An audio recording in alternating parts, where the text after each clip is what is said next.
before I tell you everything I love about Porsche, let's let the car tell its side of the story real quick.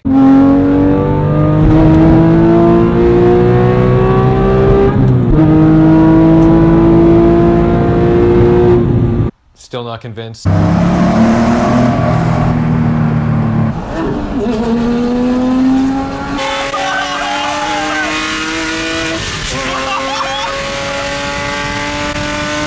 Most people think of Porsche owners as stodgy old white men driving to work in their suits with no sense of humor.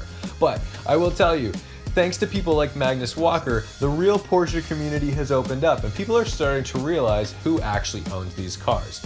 Recently, I did a photo shoot with a group of Porsche owners under 30. I just make the cutoff for this weird little club where we're all Porsche owners under 30. Got a few months left until I'm out of this club.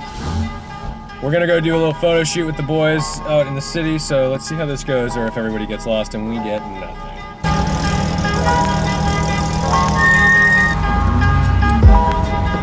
Now we have to try to figure out where we're gonna park all these cars to look good in front of the Shell sign. I have no idea what David's planned here, but we shall see. I'm gonna try this.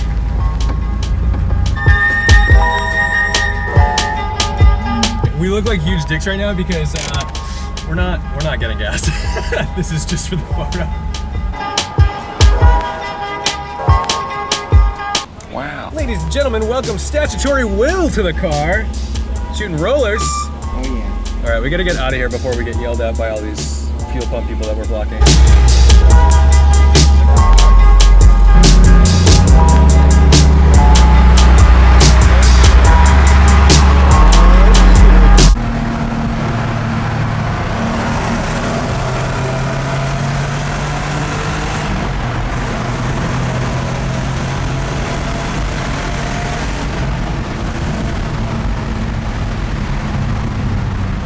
We've got the incomparable cars of mass over here. Statutory Will taking some photos of the 911 Outlaw in front of the airport. So luckily we've got some like cool planes landing over the car. Hopefully we get the shot we want.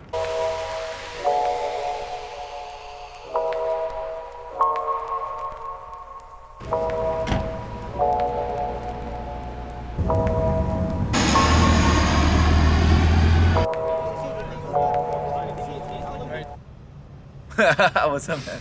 Let's start with the price, and I know this sounds insane, but Porsche is the budget supercar. The GT3, for example, starts at $140,000, which used to be less in the 997 generations, but still, to be able to get that raw, racy engine in a car that looks like a supercar, that basically is a supercar, for under $200,000. Now let's get into the design. Porsche has taken some risks over the years with, say, the 928, the 944, the 968, the Panamera. The 911 has not changed in half a century. It's the same car. They've updated it. They've upgraded it. They've continuously improved this car to be what it is today. Now, yes, the engine's in the wrong space, and any other manufacturer would have abandoned this platform so long ago. But that's what I like about Porsche. They didn't. They stuck with it. Even Ford doesn't use a solid rear axle in the Mustang anymore. But here we have Porsche still manufacturing rear-engine sports cars and making them work. Porsche also manufactures cars in a way that gives us variety. A lot of people complain that there's so many variants of the 911, but the truth is each 911 is completely different, which means that there's basically a 911 for everyone, given you have the cash to put down. And for those who are purists and want a perfectly balanced experience, Porsche makes mid-engine cars. We've got the Boxster and the Cayman to give us that. And if you go back a couple generations to, say, the 987, especially the 987.1, like David's car, you can pick these cars up for $25,000 to $30,000 in beautiful condition. And they rally. There are rallies all over the world where you're going to see 911 GT3s flying through the dirt doing crazy stuff. These are not garage queens, and that's why Porsche as a brand is so fascinating to me, because it's like everything you wish Ferrari was doing, but they just don't. Ferraris sit in garages. There's a few of you out there who are driving them regularly, and that's great. I'm glad. But can you modify your Ferrari without completely degrading the cost, or get it serviced somewhere without a Ferrari stamp?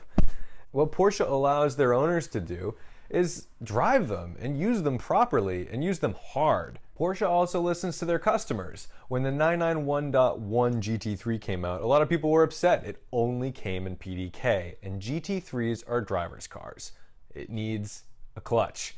So, what do? They came out with the 911R. Now, yes, not accessible to everybody or really anyone, and now the prices are way up. But when they released the 991.2, we got a manual, and we got it in a 6-speed, not that garbage 7-speed that comes in the Carrera cars. Sorry, Nick. I do like your car, though, but 7 gears is a little weird. Thank you so much for watching, and don't forget to respect the drive.